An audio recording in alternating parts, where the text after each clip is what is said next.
Hello दोस्तों, स्वागत है एक बार फिर से आप सभी का आपके अपने चैनल पे। और आज मैं आपके लिए फिर से एक नई स्टोरी लेकर आया हूं जिसका टाइटल है जली हुई पड़ोसन। ये कहानी दिल्ली के पहाड़गंज इलाके की है, आज से लगभग 27 साल पहले 1997 की। और ये कहानी रियल स्टोरी पे बेस्ड है। आप में से हर कोई कभी ना कभी शमशान तो गया ही होगा। शमशान की दीवारों पर अलग अलग कुकर्मों की सजा के दंड के बारे में भी पढ़ा ही होगा। उनमें एक सजा ये भी है कि यदि पुरुष किसी पराई स्त्री से अवैध संबंध बनाता है तो उसे नरक में कष्ट और प्रताड़ना सहनी पड़ेगी और उसके अंगों को भी काट दिया जाएगा, नरक की आग में जला दिया जाएगा। तो कहानी को समझ ही गए होंगे आप कि किस संदर्भ में है। तो चलिए शुरू करते हैं आज की इस कहानी को। हमारी कहानी शुरू होती है जून 1997 से। इस कहानी में मुख्य 4 किरदार हैं। पहला किरदार सोनू। सोनू नाम का आदमी इस पहाड़गंज इलाके में नया नया शिफ्ट होता है। बगल में रहने वाला चिराग, जो कि कहानी के दूसरे किरदार हैं, उन्हीं के जिले के थे। उनकी दोस्ती आपस में हो जाती है और कुछ दिनों में ही वो दोनों एकदम भाइयों की तरह रहने लगते हैं। चिराग के घर में उसकी पत्नी रेनू, बेटी प्राची और बेटा गोलू हैं। वो सभी लोग सोनू से काफी घुल मिल गए हैं। कुछ दिन बाद सोनू अपने गांव चला जाता है और जब वो वापस आता है तो उसके साथ होती है उसकी नई नवेली दुल्हन। जैसा कि उसका मेलजोल चिराग के परिवार से बहुत अच्छा था तो उसकी पत्नी नेहा भी चिराग की पत्नी रेनू की पक्की सहेली बन जाती है। धीरे धीरे वो लोग काफी क्लोज आते चले जाते हैं। सब कुछ बहुत अच्छा चल रहा था। सोनू और नेहा की शादी को सिर्फ 3 ही महीने बीते थे कि उनके बीच में छोटी छोटी लड़ाइयां शुरू हो गई। लड़ाइयों का जो मेन रीजन था वो ये था कि सोनू की शादी नेहा से उसकी मर्जी के खिलाफ कराई गई थी। क्योंकि सोनू का परिवार गाँव में रहता था तो गांव में ही रिश्ता तय हो गया। सोनू शहर में रहने वाला लड़का और नेहा गांव में रहने वाली, बिल्कुल गांव के संस्कारों से पली बड़ी एक सीधी सादी गांव की सुंदर लड़की। सुंदरता तो ठीक है, लेकिन क्योंकि कम पढ़ी लिखी होने और उसका गांव का व्यवहार था, उसकी वजह से सोनू से बिल्कुल भी पसंद नहीं करता था। शादी के 2-3 महीने तो जैसे तैसे बीत गए, लेकिन उसके बीच में लड़ाइयाँ शुरू हो चुकी थी। और 2-3 महीने बीते तो नेहा को पता चलता है कि वो सोनू के बच्चे की माँ बनने वाली है। आज नेहा बहुत खुश थी। नेहा सोचती है कि आज शाम को तो सारा झगड़ा खत्म हो जाएगा। जैसे ही इन्हें पता चलेगा ना कि मैं इनके बच्चे की माँ बनने वाली हूँ, देखने ये सारी बातें भूल जाएंगे और बस आज से हमारे बीच सब कुछ ठीक हो जाएगा। शाम को सोनू आते हैं काम से। नेहा बताती है, सुनो, मैं तुम्हारे बच्चे की माँ बनने वाली हूँ, अब तो खुश हो ना तुम? सोनू कहता है, हाँ हाँ ठीक है, और कोई खास रिस्पॉन्स नहीं देता उसे। नेहा सोचती है कि इतनी बड़ी बात होने के बावजूद भी आज सोनू ने सही तरीके से जवाब नहीं दिया और इतना खुश भी नहीं हुआ। पता नहीं क्या हुआ। पूछती है, तुम ठीक हो ना? तुम ठीक तो हो? ऐसा क्यों कर रहे हो? हमारे जीवन में इतनी बड़ी खुशी आई और तुम्हें देखकर लग ही नहीं रहा कि तुम खुश हो। सोनू बोलता है, हाँ मैं खुश तो हूँ, अब क्या नाचूं? कोई बात नहीं। नेहा अपने मन को दबोच कर बैठ जाती है और दिन बीतने लगते हैं। 2-3 महीने और बीतते हैं। नेहा अब लगभग 6 महीने की प्रेग्नेंट हो चुकी थी। उनके बीच में लड़ाइयाँ इतनी ज्यादा होने लगी थी कि उसका पति सोनू उसका चेहरा भी देखने को पसंद नहीं करता था। वो जब भी घर आता बहुत लेट आता, खाना बाहर से ही खाकर आता और सो जाता। कभी कभी तो वो 3-3, 4-4 दिन घर नहीं आता था। नेहा के मन में अब थोड़ा थोड़ा शक होने लगा था। देखिए स्थिति ऐसी है कुछ, एक औरत प्रेग्नेंट है, उसे पता है कि उसके पति की शादी उसकी मर्जी के खिलाफ हुई है, वह उसे पसंद भी नहीं करता और अब तो उसने घर आना भी छोड़ दिया है। उसके मन में शक था कि कहीं इसका संबंध बाहर किसी पराई औरत के साथ तो नहीं, इनकी कहीं कोई दूसरी पत्नी तो नहीं है। उसके मन में ऐसी ही बातें चलती रहती थी। लेकिन नेहा का दिन किसी तरह रेनू के साथ बातचीत करते हुए बीत जाता था। रेनू एकदम उसका ख्याल बड़ी बहन की तरह रखा करती थी। तो दिन में तो उसे कोई खास याद आती नहीं थी अपने पति की। उसका दिन किसी तरह से कट जाता। तो आज का दिन रेनू के लिए बहुत ही महत्वपूर्ण था, बहुत इंपॉर्टेंट दिन था रेनू के लिए। क्यों? क्योंकि आज रेनू की सालगिरह थी। जैसे ही नेहा को पता चलता है कि उनकी आज सालगिरह है तो उनके घर में उसकी हेल्प करने के लिए वो चली जाती है। काम वाम करने के बाद वो अपने घर आती है थोड़ा रेस्ट करने के लिए। तो उसके पीछे पीछे रेनू की बेटी प्राची उसके साथ साथ आ जाती है। गायत्री रेनू की 6 साल की बेटी। 6 साल का बच्चा जानते हैं कि बहुत चंचल होता है। बोली, आंटी मैं आपके साथ चलूं? तो उसने बोला, हाँ चल, मैं घर में रेस्ट कर लूंगी और तू खेल लेना। यहाँ तो काम चल रहा है घर में, वहाँ खेल लेना। नेहा को एक किताब में कुछ दिन पहले एक लेटर मिला था। क्योंकि नेहा इतनी पढ़ी लिखी नहीं थी और वो ठीक से पढ़ नहीं पाती थी, तो उसने प्राची को बोला कि बेटा क्या ये कागज तुम पढ़ दोगे? इसमें क्या लिखा है? अब प्राची पढ़ने में बहुत तेज थी तो प्राची उस कागज को पढ़कर सुनाती है। असल में वो कागज कुछ और नहीं, उसके पति का लव लेटर होता है, जो कि उसके पति ने किसी और के लिए लिखा होता है। उसके अंदर कुछ ऐसी बातें थी जो मैं आपको नहीं बता सकता, लेकिन सुनते सुनते वो रो रही थी। इस छोटी बच्ची प्राची को तो पता भी नहीं था कि वो क्या बता रही है, क्या पढ़ रही है। वो सिर्फ पढ़ना जानती थी, उसका मतलब उसके समझ में नहीं था। और वो थोड़ी देर बाद में पूछती है, नेहा आंटी क्यों रो रही हो, क्या हुआ? मैंने सही से नहीं पढ़ा क्या? तो वो बोली, नहीं। नहीं बेटा, तुमने तो सही से पढ़ा। आप एक काम करो, आप अपने घर जाओ और वहां जाकर खेलो। उसी शाम को उसका पति आता है लगभग 5-6 बजे। आज 4-5 दिन के बाद वो आया है। नेहा गुस्से में एकदम लाल। नेहा आते ही सोनू से बोलती है, ये सब क्या देख रही हूं मैं? ये किसका लव लेटर है? ये किससे, क्यों और किससे संबंध है तुम्हारा बाहर? ये क्या है? क्या क्या लिखा हुआ है इसके अंदर? सोनू बोलता है, हाँ तो क्या करेगी तू? मैं तेरे साथ वैसे भी खुश नहीं हूँ। जब मेरा तेरे से कोई मतलब नहीं है तो मुझसे दूर रहा कर थोड़ा सा। और हाँ, दे इस लेटर को। उनके बीच में बहुत चिल्लम चिल्ली होती है, बहुत लड़ाई होती है। इतने में नेहा कहती है, अगर तुम मुझसे खुश नहीं हो तो मैं मर ही जाती हूँ फिर। तो आप जानते हैं गुस्से में आदमी कुछ भी कहता है और कुछ भी करता है। सोनू तो चाहता ही नहीं था बिल्कुल कि वो उसके साथ रहे। सोनू कहता है, हाँ हाँ मर जाना तो मुझे क्या फर्क पड़ता है। तो उससे ऐसा बोलकर वो बाहर चला जाता है। नेहा बहुत ही सेंटिमेंटल टाइप की लड़की, बहुत ही साधारण लड़की। अब उसे दिख गया कि मेरा कोई नहीं है आगे पीछे। जिसके पीछे मैं चल कर आई हूँ वो तो किसी और के संबंध में है और उसे मेरे जीने या मरने से कोई फर्क नहीं पड़ता, ना मेरा बच्चा होने से कोई फर्क पड़ता है। तो उसने ठान लिया कि मैं आत्महत्या कर लूंगी। वो अपना गेट अंदर से बंद करती है और पूरे घर में मिट्टी का तेल छिड़क कर आग लगा देती है। जैसे ही आग लगती है तो वो चिल्लाने लग जाती है।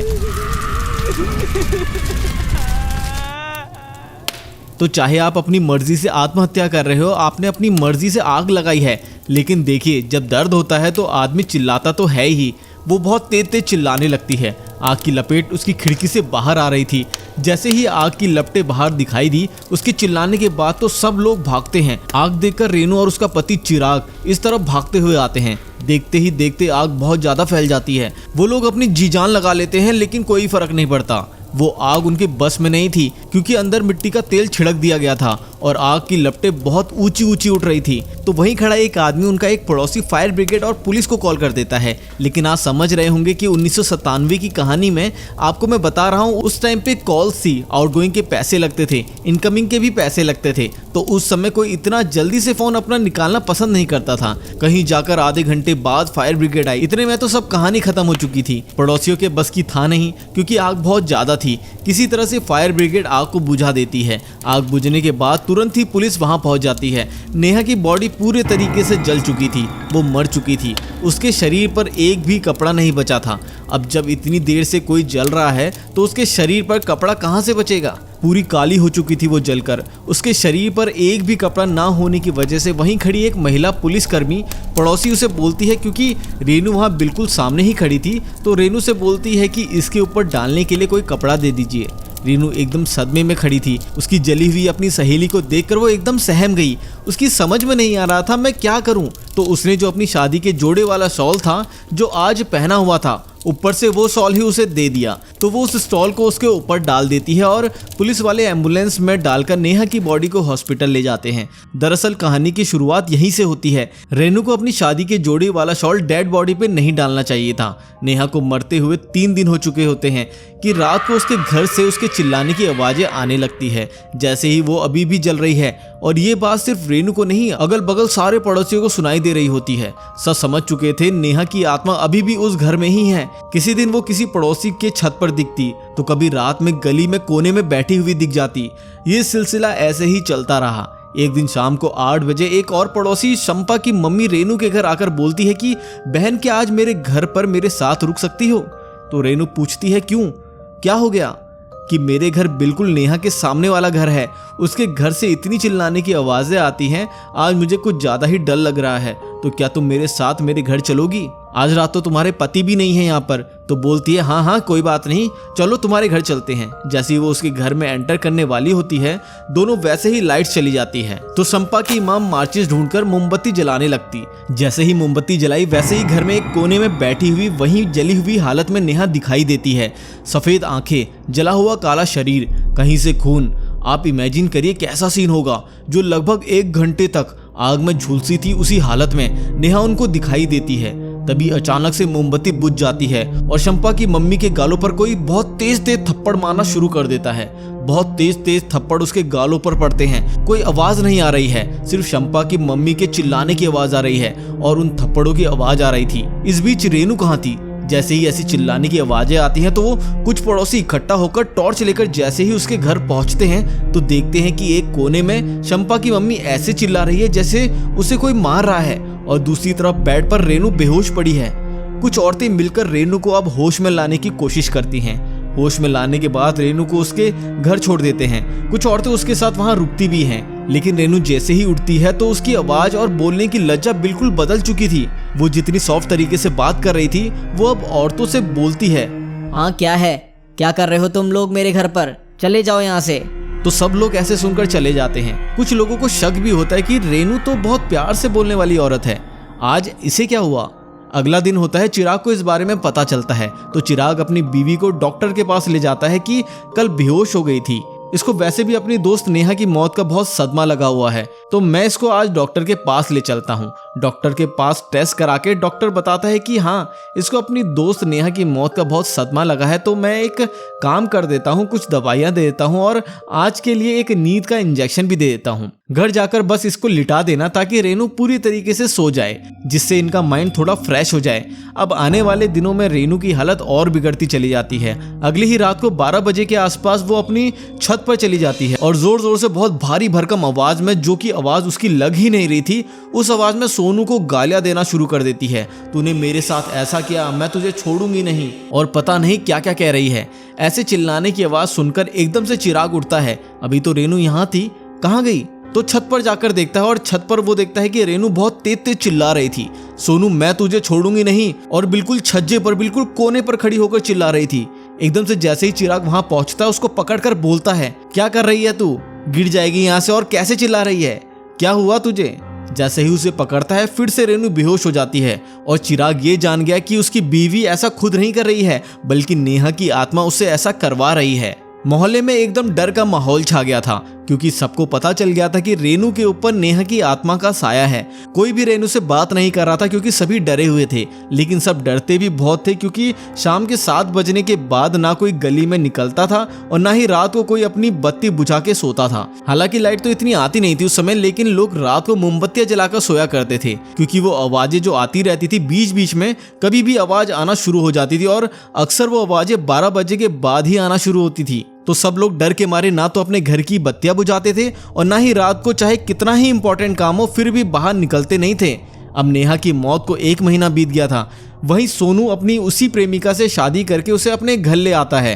अब तो पड़ोसियों को भी पूरा यकीन हो गया है कि नेहा की आत्महत्या का कारण ये दूसरी औरत ही है, इसी की वजह से उसने आत्महत्या कर ली थी। कितना बेशरम आदमी है सोनू। सोनू अपनी दूसरी पत्नी को भी चिराग के घर मिलाने के लिए ले जाता है। जैसे ही वो घर में घुसते हैं तो देखता है ड्राइंग रूम में फर्श पर बैठी रेनू सब्जी काट रही है। वो उन्हें नमस्ते बोलता है कि नमस्ते भाभी जी।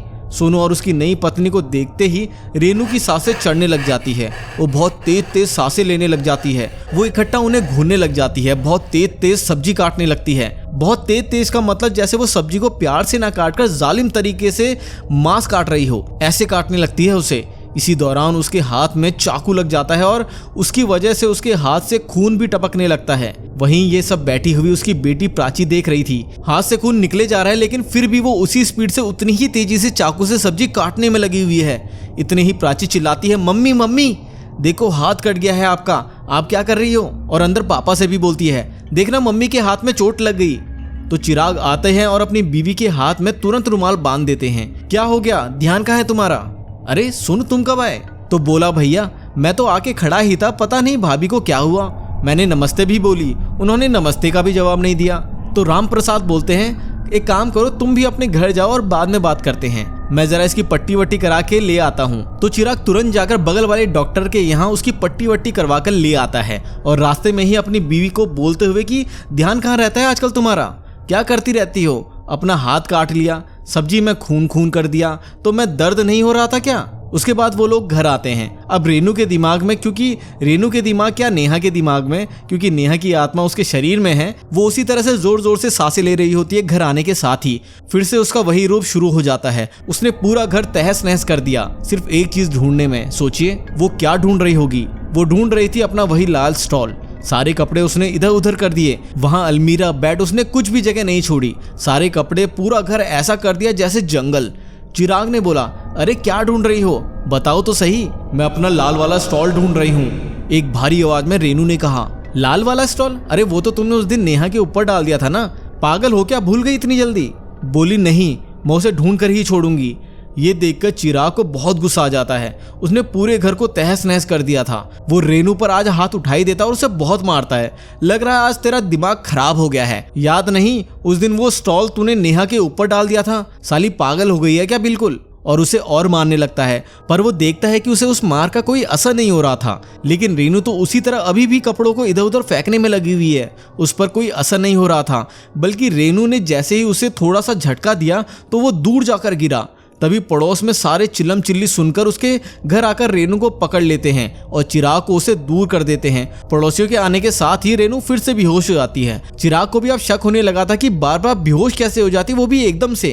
कहीं कुछ और तो चक्कर नहीं है। फिर उसे पड़ोसी लिटा देते हैं, आराम करने के लिए छोड़ देते हैं। बोले तुम इससे आराम करने दो, इसको बहुत ज्यादा सदमा पहुंचा है। एक पड़ोसी बोलता है इसे मार क्यों रहे हो? उसके मन में सदमा बैठा हुआ है। अभी आपको तो बल्कि उसका सहारा बनना चाहिए। तो चिराग कहता है चलो कोई नहीं, मैं पूरी कोशिश करूंगा।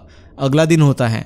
अब रेनू की हालत बहुत खराब हो चुकी है। वो पूरी तरह से नेहा के वश में आ चुकी है। तुम किसी बाबा तांत्रिक को, किसी ओझा को क्यों नहीं दिखाते हो? इसे कुछ हो गया है, एक पड़ोसी ने कहा। अगर इसे कुछ हो जाता है तो तुम्हारे फूल जैसे बच्चों का ख्याल कौन रखेगा? पर चिराग एक बहुत ही जिद्दी आदमी था। वो यह समझने को तैयार ही नहीं था कि ऐसा भी कुछ हो सकता है। बोला ये सब कुछ नहीं होता। वो किसी की भी बिल्कुल नहीं सुनता और सबको डांट के बोलता है ऐसा कुछ नहीं होता है साहब, इसको सिर्फ सदमा लगा है और इसका इलाज डॉक्टर है और कुछ नहीं, ये अपने आप ठीक हो जाएगी। कुछ दिन बाद मैं इसे गांव लेकर जाऊंगा, जैसे ही गांव छोड़ दूंगा जब वापस आएगी तो अपने आप देखना बिल्कुल ठीक मिलेगी। ऐसा चिराग अपने मन में बिल्कुल बना चुका था। शाम को जैसे ही वो अपने घर पहुंचता है तो आज उसकी आंखें कुछ और ही नजारा देख रही थी। रोज तो वो देखता था कि उसकी बीवी बड़बड़ा रही है, किसी से बात कर रही है, उसकी आवाज भारी भारी हो रही है, वो हिल रही थी, उसे कुछ हो रहा था। लेकिन आज जो वो देखता है कि उसकी बेटी बेड पर बैठी हुई है और चादर ओढ़ी हुई है। देखिए बेटी और पत्नी में तो अंतर पता चलेगा ना। अब बेटी छोटी सी है, वो बेटी अपने पूरे शरीर पर चादर ओढ़ कर बैठी है, ढकी हुई लड़की, और वो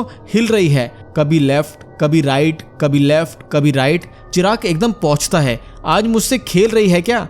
देख पापा ने तुझे पकड़ लिया। जैसे ही चिराग उसके ऊपर से वो चद्दर हटाता है तो देखता है कि आंखों की पुतली ऊपर चढ़ चुकी है और आंखें सफेद हो चुकी हैं। और जैसे रेनू की आवाज में भारीपन था वैसे ही वो आज भारीपन उसे अपनी बेटी की आवाज में सुनाई देने लगा। वो बोलती है चले जाओ यहाँ से, क्या करने आए हो यहाँ? एकदम देखते ही वो डर जाता है और वो बोलता है क्या हुआ बेटी, क्या हुआ तुझे, क्या हुआ? वो अपनी बेटी को पकड़कर हिलाता है। जैसे वो अपनी बेटी को हिलाता है वो एकदम से बेहोश हो जाती है। अब कहीं उसे यकीन आता है कि मेरे परिवार पर नेहा की आत्मा का ही साया है, वहीं मेरे पूरे परिवार को परेशान कर रही है। अब वो जोर जोर से रोने लगता है। वहीं खड़ी रेनू जोर जोर से चिल्लाने लगी। ये सब देखकर चिराग बेचारा बहुत रोने लगा। पड़ोसी जैसे ही घर में आते हैं तो चिराग को बोल देते हैं अब तो मानो भैया ये सिर्फ सदमा नहीं है, मान जाओ उस बात को और चलो कहीं दिखाने चलते हैं। पहले तो ये बस तुम्हारी पत्नी के साथ था, देखो तुम्हारी बेटी के साथ भी यही सब होने लगा। चिराग को कुछ समझ नहीं आ रहा था, लेकिन वहीं पड़ोस में खड़ी हुई चंपक की मम्मी वो तुरंत अपने घर जाती है और क्योंकि उनका संबंध पहले ही रेनू के परिवार से था तो वो क्या करती है, रेनू की बहन को कॉल कर देती है। जैसे ही रेनू की बहन को पता चलता है वो सुबह होते ही अपने पति को लेकर उसके घर पहुंचती है। अपनी बहन और प्राची की हालत को देखकर वो अपने जीजा से बहुत लड़ती है। जीजाजी तुमने हमें पहले इस बारे में क्यों नहीं बताया, और ये क्या हालत बना दी है मेरी बहन की तुमने?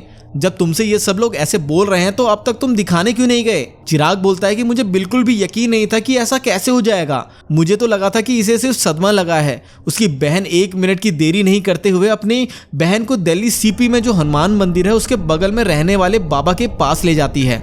पुजारी बाबा को उसकी बहन पहले से ही जानती थी क्योंकि वो हर मंगलवार को हनुमान जी के दर्शन करने के बाद उन बाबा का आशीर्वाद लेने जरूर जाती थी। वो रेनू को उन बाबा की कुटिया में ले जाती है जहाँ पहले से बहुत भीड़ लगी थी क्योंकि आज मंगलवार का दिन था। बाबा जी लोगों की ऐसी ही परेशानियों का समाधान करते थे। उनकी कुटिया में हनुमान जी की एक छोटी सी मूर्ति भी विराजमान थी। जैसे ही रेनू हनुमान जी की मूर्ति के आगे बैठ जाती है वो जोर जोर से चिल्लाने लगती है छोड़ दो मुझे, मैं किसी को नहीं छोड़ूंगी। बैठी बैठी ही जमीन से 1-1 फुट कूदने लगती है, अपना सिर धरती पर मारने लगती है। इतने में ही बाबा कुछ मंत्रों का उच्चारण शुरू कर देते हैं और रेनू के माथे पर एक केसरिया तिलक लगा देते हैं। आपने हनुमान जी का रंग देखा होगा और पूछते हैं बताओ तुम इस औरत को क्यों परेशान कर रही हो, बोलो कौन हो तुम। उसको थोड़ी देर दिखाने के बाद बाबा हनुमान जी से प्रार्थना करते हैं कि हे भगवान, इस औरत को इस आत्मा के चुंगल से छुड़वाओ, इसका छुटकारा करो भगवान। और हाथ जोड़कर आंखें बंद करके भगवान से विनती करने लगते हैं। तभी रेनू के अंदर से जो नेहा की आत्मा थी वो चिल्लाने लगती है, मैं कहीं नहीं जाऊंगी, इसे छोड़कर, ये तो मेरी सबसे पक्की सहेली है, इसी के जरिए तो अपना बदला लेना है मुझे, मैं कहीं नहीं जाऊंगी। नेहा की आत्मा बाबा जी के आगे अपनी सारी बात चिल्ला चिल्लाकर बता देती है। सब कुछ समझने के बाद बाबा जी उसे समझाते हैं कि तुम्हारा ऐसा करने से रेनू के परिवार को बहुत कष्ट हो रहा है। नेहा, तुम खुद ही कह रही थी कि ये तुम्हारी सबसे अच्छी सहेली है, देखना तुमने क्या हालत कर दी है अपनी सहेली की और उसकी फूल जैसी बच्ची की। मैं मानता हूँ कि तुम्हारे साथ गलत हुआ है, लेकिन इसने थोड़ी गलत किया है तुम्हारे साथ, तुम इसे क्यों परेशान कर रही हो? जिसने तुम्हारे साथ गलत किया, अगर तुम उसे परेशान करती जिसने तुम्हारे साथ गलत किया है, तो मैं तुमसे कुछ नहीं करता। लेकिन अगर तुमने रेनू और उसकी बेटी को नहीं छोड़ा, इन्हें परेशान करना बंद नहीं किया, तो मैं भगवान बजरंग बली की कृपा से तुम्हें नष्ट कर दूंगा, मैं तुम्हें जला दूंगा। इन दोनों को छोड़ दो। और बाबा मंत्रों का उच्चारण शुरू कर देते हैं। लगभग 10-15 मिनट बीतने के बाद नेहा की आत्मा रेनू के शरीर को छोड़ने के लिए तैयार हो जाती है। जाते जाते बोलती है कि मैं यहाँ से जा रही हूँ। बाबा जी एक बार उससे पूछते हैं कि तूने रेनू को ही परेशान क्यों किया, तो वो बोलती है मुझे इससे जुड़ने का एक तरीका मिल गया था, क्योंकि इसने अपनी शादी वाला स्टॉल मेरी लाश पर डाला था। तो बाबा बोलते हैं कि अब तुम्हारे साथ ऐसा कुछ नहीं होगा। अब रेनू का परिवार सुख से जीवन बिताने लगा। अब ना तो रेनू को कोई आवाज़ सुनाई देती थी और ना ही किसी पड़ोसी को नेहा दिखाई देती थी, लेकिन अब आवाज़ें आनी शुरू हो गई थी सोनू की प्रेमिका के चिल्लाने की। यही सिलसिला बहुत दिनों तक चलता रहा। अब रात को 12 बजे या फिर 1 बजे चिल्लाती उसकी प्रेमिका थी, बचाओ बचाओ मुझे बचाओ, मेरे शरीर में ऐसा लग रहा है कि मुझे कुछ हो रहा है, मेरा शरीर फटने वाला है। अब पड़ोसी को भी पता चल चुका था कि जिसकी वजह से गलत हुआ है उसी के साथ अब गलत हो रहा है, तो किसी को डरने की कोई ज़रूरत नहीं है, क्योंकि सबने स्टोरी सुनी थी कि भाई उसने कहा था कि अब मैं किसी और को परेशान तो नहीं करूंगी, लेकिन मैं सिर्फ अपना अस्तित्व जाहिर करना चाहती हूँ कि मैं हूँ। और अब वो उसकी प्रेमिका को परेशान करने लगी थी। ये बात बहुत दिनों तक चलती है। सोनू अपनी प्रेमिका से बहुत परेशान हो चुका है। इसके भी वही ड्रामे शुरू हो गए। पता नहीं कैसी कैसी हरकतें करती है, लेकिन उसे पता नहीं था कि ऐसा ये कर क्यों रही है। उसके बाद वो लोग वहां से घर छोड़कर चले जाते हैं। उसके बाद उन्हें कभी किसी ने नहीं देखा, ना ही किसी को पता है कि वो कहां पर हैं। पराई औरत के चक्कर में उसने अपनी इतनी प्यारी बीवी जो उससे इतना प्यार करती थी उसे धोखा दिया। कभी भी ऐसे काम नहीं करने चाहिए, क्योंकि ऐसे कुकर्मों की सजा भगवान नर्क में नहीं बल्कि इसी पृथ्वी लोक पर ही दे देता है। दोस्तों यहीं पे ये स्टोरी खत्म हो जाती है। आपको ये स्टोरी कैसी लगी हमें नीचे कमेंट सेक्शन में ज़रूर बताइए। अगर आपको ये स्टोरी पसंद आई तो इस वीडियो को लाइक ज़रूर कर दें, और अगर आप हमारे चैनल पर नए हैं तो हमारे चैनल को सब्सक्राइब ज़रूर कर लें। तो मिलते हैं अगली किसी नई स्टोरी के साथ, तब तक के लिए बाय बाय।